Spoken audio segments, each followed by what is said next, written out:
अब जब और छोटे स्मॉलर चेन्स रिलीज़ हो जाते हैं, जब पैनक्रियाटिक एंडोपेप्टिडेजेस ने एक्ट कर लिया, उसके बाद स्मॉलर जो हमारे पॉलीपेप्टाइड्स होते हैं उनके ऊपर आपके पैनक्रियाटिक एक्सोपेप्टिडेजेस एक्ट कर रहे होते हैं। ठीक है, अब हमने शुरू में पढ़ा कि एंडोपेप्टिडेजेस और एक्सोपेप्टिडेजेस क्या थी। तो अभी तक हमने जितनी भी एंजाइम्स पढ़ी हैं, पेप्सिन, ट्रिप्सिन, काइमोट्रिप्सिन, इलास्टेज, कोलेजनेज, ये सारे क्या थे? ये सारे एंडोपेप्टिडेजेस थे। ये प्रोटीन्स को और पॉलीपेप्टाइड्स को बीच में से तोड़ रहे थे और चेन्स को रिलीज़ करवा रहे थे। अब चेन सब रिलीज़ हो गई, छोटे छोटी चेन्स बन गई स्मॉलर पेप्टाइड्स। अब इन स्मॉलर पेप्टाइड्स के ऊपर एक्सोपेप्टिडेजेस एक्ट करेंगे, जिन्होंने इन स्मॉलर पॉलीपेप्टाइड्स के एंड के ऊपर एक्ट करते अमाइनो एसिड को एक एक करके अमाइनो एसिड को रिलीज़ करवाना है। ठीक है, तो पेनक्रियाटिक जो एक्सोपेप्टिडेजेस हैं उनमें कौन से एंजाइम्स होते हैं? प्रो कार्बोक्सी पेप्टिडेज ए, जो कि कार्बोक्सी पेप्टिडेज में कन्वर्ट हो जाता है, which is the active form, and pro carboxy peptidase B, जो कि carboxy peptidase B which is the active form, उसमें कन्वर्ट हो जाता है। ठीक है, similarly then there are intestinal proteases as well. अब हम बात करेंगे कि किस तरह जिसे कहते हैं ये पैनक्रियाटिक एक्सोपेप्टिडेज हैं। पहले हम पैनक्रियाज की बात कर लेते हैं कि पैनक्रियाज के जो एक्सोपेप्टिडेज हैं, जैसे कि मैंने बताया कि एक्सोपेप्टिडेजेस पॉलीपेप्टाइड चेन की एंड पे से अमाइनो एसिड को रिलीज़ करता है। एग्जिट, अब अमाइनो एसिड के जो एंड पे अमाइनो एसिड्स पड़े होते हैं पॉलीपेप्टाइड चेन के, उनको एक एक करके रिलीज़ करवाएगा। तो बेसिकली जो कार्बोक्सी पेप्टिडेज ए है उसने क्लीव करना है aromatic amino acid from the C terminal end of the peptide. अब आपको पता है कि एक जब पॉलीपेप्टाइड आपका मौजूद होता है, जस्ट लाइक अमाइनो एसिड, उसके एक एंड के ऊपर, पॉलीपेप्टाइड के एक एंड के ऊपर आपका अमाइनो ग्रुप होता है और एक एंड पे आपका कार्बोक्सिल ग्रुप होता है। ठीक है, एंड्स के ऊपर आपके अमाइनो ग्रुप्स होते हैं और एक एंड के ऊपर आपका कार्बोक्सिल ग्रुप होता है। जब पॉलीपेप्टाइड, जैसे अमाइनो एसिड में एक अमाइनो ग्रुप था, कार्बोक्सिल ग्रुप था ना, इसी तरह जब इतने ज़्यादा अमाइनो एसिड्स मिलके जब एक पॉलीपेप्टाइड चेन बनाएंगे तो उस पॉलीपेप्टाइड चेन में भी एक एंड के ऊपर आपका अमाइनो ग्रुप होता है या एन टर्मिनस होता है और एक एंड के ऊपर आपका कार्बोक्सिल ग्रुप होता है या सी टर्मिनस होता है।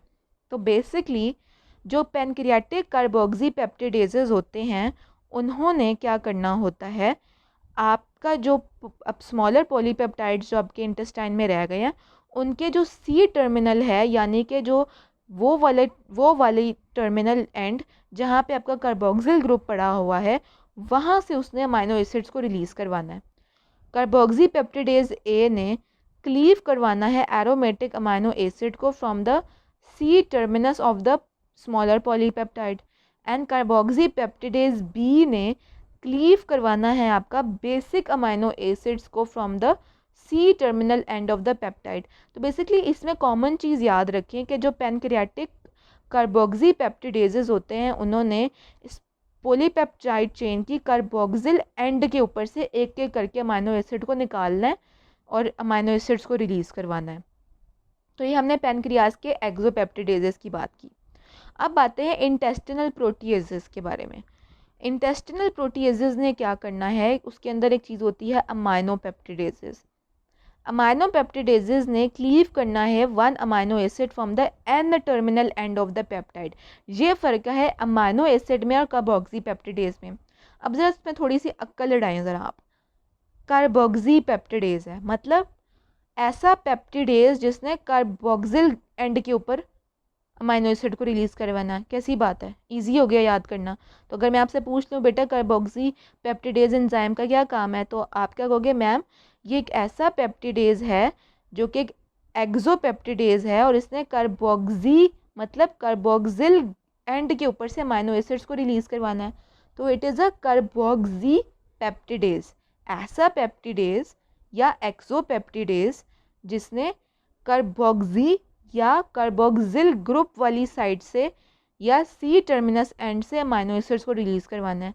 जबकि आपका जो अमाइनो पेप्टिडेज है, इसने जो आपका अमाइनो एंड होता है पॉलीपेप्टाइड चेन का, वहाँ से आपके अमाइनो एसिड्स को क्लीव करवा के रिलीज़ करवाना है। तो ये भी आसान है, नाम में काम है, amino peptidase and carboxy peptidase. ठीक है, similarly then there are dipeptidases and tripeptidases जो कि आपके इंटेस्टाइन बनाते हैं, ये इंटेस्टिनल एंजाइम है, ठीक है। तो डाईपेप्टिडेजेस और ट्राईपेप्टिडेजेस ने क्या करना है, डाईपेप्टिडेजेस ने उस बॉन्ड को ब्रेक करना है जो कि सिर्फ दो अमाइनो एसिड के दरमियान में प्रेजेंट था। दो अमाइनो एसिड के दरमियान जो बॉन्ड बनता है तो वो डाईपेप्टिडेज ग्रुप बनता है, उस पूरे स्ट्रक्चर को कहते हैं। दो अमाइनो एसिड्स के दरमियान जब एक पेप्टाइड बॉन्ड प्रेजेंट हो तो ऐसे स्ट्रक्चर को डाईपेप्टिडेज कहोगे। और तीन अमाइनो एसिड के दरमियान जब दो बॉन्ड्स पड़े होते हैं पेप्टाइड बॉन्ड, तो इस स्ट्रक्चर को ट्राईपेप्टाइड करवाओगे। तो इसका मतलब ये हुआ कि जब और छोटे छोटे ग्रुप्स रिलीज़ होने शुरू हो गए तो अब डाईपेप्टाइड और ट्राईपेप्टाइड रिलीज़ हो गए। तो इन डाईपेप्टाइड्स के ऊपर डाईपेप्टिडेज एक्ट करेगा और दो अमीनो एसिड रिलीज़ हो जाएंगे। सिमिलरली ट्राईपेप्टिडेज ट्राईपेप्टाइड के ऊपर एक्ट करेगा और तीन अमीनो एसिड रिलीज़ हो जाएंगे। तो एंड रिजल्ट क्या है कि अमीनो एसिड्स रिलीज़ हो गए एज अ होल प्रोटीन में। मतलब कि कहानी हमारी प्रोटीन से शुरू हुई और अमीनो एसिड के ऊपर एक्ट की और बीच में ये सारे के सारे एंजाइम्स ने टेक पार्ट किया और ये सारे आपको आने चाहिए। सो ये थी एक ये जनरल अब आपको बता दिया कि डाइटरी प्रोटीन आपने खाई जो कि स्टमक में गई, स्टमक में पेप्सिन ने एक्ट किया और लार्ज जो आपके पॉलीपेप्टाइड्स थे रिलीज़ हो गए with some amino acids. Stomach के बाद आपके स्मॉल इंटेस्टाइन में आपके लार्ज पॉलीपेप्टाइड्स गए जहाँ पे पैनक्रियाटिक एंडोपेप्टिडेजेस ने एक्ट किया, उसके बाद पैनक्रियाटिक एक्सोपेप्टिडेजेस ने एक्ट किया, उसके बाद स्मॉल इंटेस्टाइन के अमाइनोपेप्टिडेजेस एंड डाईपेप्टिडेजेस एंड ट्राईपेप्टिडेजेस ने एक्ट किया। तो it is very very easy to remember. अब अमाइनो एसिड्स की एब्जॉर्प्शन कैसे होती है इसकी हमने पहले भी पढ़ी थी लेक्चर नंबर 2 और 3 में, जब हम लोगों ने को ट्रांसपोर्ट पढ़ा था। तो वही जो को ट्रांसपोर्ट वाली जो चीज़ है वही यहाँ पे दोबारा आएगी। Amino acids resulting from protein digestion are absorbed from the small intestine by passive transport from a region of higher concentration to a region of lower concentration भी मूव कर सकते हैं या एक्टिव ट्रांसपोर्ट मैकेनिज्म के through भी कर सकते हैं कि मतलब against the concentration gradient. For example from a lower concentration, अगर आपकी इवन लोअर कॉन्सेंट्रेशन भी स्मॉल इंटेस्टाइन में मौजूद है अमाइनो एसिड की, तो वो अपहिल मूव कर सकते हैं against the concentration gradient into the blood. तो वो कैसे मूव करते हैं? With the help of carrier protein transport system and the glutathione transport system. Active transport management जो है मैकेनिज्म जो है। अब हम बात करते हैं कैरियर प्रोटीन ट्रांसपोर्ट सिस्टम क्या था। Sodium amino acid carrier system. इसकी जो हमने एग्जांपल पढ़ी थी वो हमने लेक्चर नंबर 3 या 4 में पढ़ी थी जब हमने टाइप्स ऑफ ट्रांसपोर्टर्स की बात की थी जिसमें को ट्रांसपोर्ट एक चीज़ थी। तो इस ज़रा डायग्राम को ज़रा गौर से देखें आप। टॉप पे हमारा येलो कलर का इंटेस्टिनल ल्यूमेन है जहाँ पे सारे आपके डिग्रेडेड प्रोडक्ट्स पड़े हुए हैं जिसमें अमाइनो एसिड मौजूद है। फिर आपका इंटेस्टिनल सेल है जो पर्पल कलर का है, ठीक है, जिसमें सेल मेम्ब्रेन और साइटोप्लाज्म आपका intestinal cell as a whole को शो कर रहा है। और उसके बाद उससे नीचे आपका पोर्टल ब्लड पड़ा हुआ है या ब्लड स्ट्रीम आप सिंपल समझ लें। तो जो येलो एरिया है सबसे टॉप पे, वहाँ पे आपके अमाइनो एसिड्स अब आ गए हैं as a result of degradation of proteins. अब इन अमाइनो एसिड्स ने इंटेस्टिनल सेल में मूव करना है। तो अब वो देखें वो कैसे कर रहे हैं। वो सेल मेम्ब्रेन जो कि इंटेस्टिनल सेल का सेल मेम्ब्रेन है, वहाँ पे एक को ट्रांसपोर्टर मौजूद है जिसको सोडियम अमाइनो एसिड को ट्रांसपोर्ट या कैरियर ट्रांसपोर्ट भी कहते हैं। तो इस बेसिकली इस ट्रांसपोर्टर ने करना क्या होता है कि ये अमाइनो एसिड को और सोडियम को बाइंड करेगा और दोनों को एक ही डायरेक्शन में मूव करवा देगा इनटू द इंटेस्टिनल साइटोप्लाज्म। तो आप देखें कि इंटेस्टिनल ल्यूमेन में आपका रेड कलर का अमाइनो एसिड पड़ा हुआ है और ग्रीन कलर का आपका सोडियम आयन पड़ा हुआ है। इन दोनों ने बाइंड किया आपके सेल मेम्ब्रेन, जो आपका इंटेस्टिनल सेल का सेल मेम्ब्रेन है वहाँ पे आपका ट्रांसपोर्टर पड़ा है, उसके साथ ये दोनों बाइंड कर गए और दोनों एक ही डायरेक्शन में मूव कर दे, मतलब को ट्रांसपोर्ट। हमने पढ़ा था क्या डेफिनेशन पढ़ी थी को ट्रांसपोर्ट की, इन विच टू और more solutes move into the same direction with the help of a transporter. तो बेसिकली सोडियम अमाइनो एसिड को ट्रांसपोर्टर ने अमाइनो एसिड और सोडियम को from the intestinal lumen into the intestinal cell move करवा दिया इस transporter ने। उसके बाद जब ये अमाइनो एसिड इंटेस्टिनल सेल में आ गया with the help of this transporter, तो वो आपके ब्लड में चला गया और ये सोडियम जो कि आपके इंटेस्टिनल सेल में रह गया था with the help of sodium potassium pump वो वापस दोबारा इंटेस्टिनल ल्यूमेन में चला गया फॉर द फर्दर यूज़। तो आपको ये एक समझ आ गई लॉजिक इसकी क्या है कि सोडियम अमाइनो एसिड को ट्रांसपोर्ट आपका इंटेस्टिनल सेल मेम्ब्रेन में पड़ा होता है।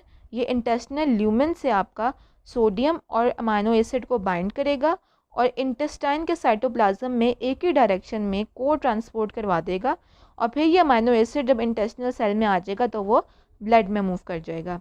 This system transports the amino acid against it's concentration gradient. ठीक है, तो ये amino acid against it's concentration gradient move करता है। That is why sodium amino acid carrier system या को ट्रांसपोर्ट को आप एक्टिव ट्रांसपोर्ट के डेफिनेशन के अंदर लेके आते हो। And the energy used is derive from the sodium potassium pump. तो जो एनर्जी मिल रही होती है इस काम को करने के लिए वो सोडियम पोटेशियम पंप प्रोवाइड करता है। Here amino acids are absorbed by specific carrier protein in the cell membrane of small intestine। जो कि ये सेल मेम्ब्रेन है स्मॉल इंटेस्टाइन का, वहाँ पे ये को ट्रांसपोर्ट आपका पड़ा होता है और ये बाइंड करता है इसको। This carrier protein has one side for amino acid and another for sodium. This transports them from the intestinal lumen across the cell membrane to the cytoplasm in the same direction. Then the amino acids pass to the blood down its concentration gradient। मतलब कि intestinal cell के अंदर जब इतने ज़्यादा amino acid इकट्ठे हो गए तो वो down the concentration gradient into the blood उन्होंने मूव किया। While sodium is pumped out from the cell with the help of the sodium potassium pump and utilizing ATP as a source of energy derived from the sodium potassium pump।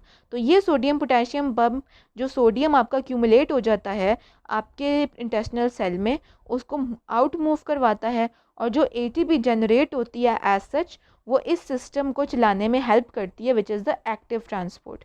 सो कम से कम ये याद रखें कि आपका जो सोडियम पोटेशियम बेसिकली आपका जो सोडियम अमाइनो एसिड को ट्रांसपोर्ट था वो एक एक्टिव ट्रांसपोर्टर होता है और को ट्रांसपोर्टर होता है। वो एक डायरेक्शन में आपको सोडियम और अमाइनो एसिड को मूव करवाएगा। कम से कम ये बात आप याद रखें। Then there comes the glutathione transport system. The transport of amino acids from the extra cellular space that is the blood और the lymphatic fluid to the cytoplasm into the intestine, kidney, brain and liver for their use. तो glutathione system basically amino acid जब आपके blood में आ जाते हैं तो ज़ाहिर है उन अमाइनो एसिड ने अब आपके ब्रेन में भी जाना है, आपके लिवर में भी जाना है और किडनी में भी जाना है फॉर फर्दर यूज़। ठीक है, तो वो कहाँ वो अब कौन सी ट्रांसपोर्ट हेल्प करती है for absorption into the other organs, वो आपका ग्लूटाथायोन ट्रांसपोर्ट सिस्टम करता है। So it is not only important for the Uptake of amino acids from the intestinal lumen.